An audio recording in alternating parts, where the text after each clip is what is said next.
दिल्ली राजदरबार मुजलिस रे आरहो मिटांग लड़ावना केले बिलियाकना दाराकान जुलाई 11 महित खोना राजदरबार मुजलिस दुपुड़ उरलोग कना नोआ राजदरबार रे सांताल परसिते गालोच रेना हो अडी मारांग दाव न्यामाकना हकहित संविधान रेना इरल धापरे मोड़े गोटांग परसी डोगरी काश्मीरी कोंकणी सांताली और सिंधी एमान परसिते हो आकुआ गालोच और मनोत को फोटेल किया ओना साउते परसी एरू रेना हो सुबिस्था हुयुआ ओना बारेते बढ़ती बड़ाई लगिन नितो अबो सला सगै किन जोड़ाया राज दरबारिया मनी सरोजिनी हेम्ब्रम तिकिन कथा कना जेहेतु 8 सिलेंडर रे मानमता नामला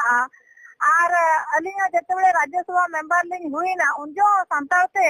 अलिंग रोड रेना अडिलिंग आस लेना ताहे दो जहाना गे विषय रे विभिन्न समस्या इदी काते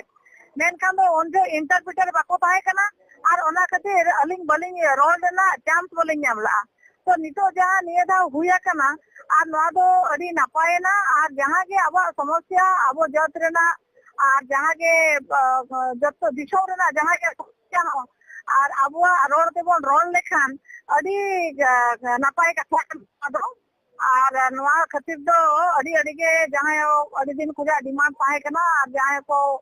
कोराव के अडी के साराव और अडी के नापायना और नितो दो अब क्वेश्चन आंसर हो स्पेशल मेंशन हो और जहां तिना के बिल किता रहो अब बोन मेन दाया अब माने रोते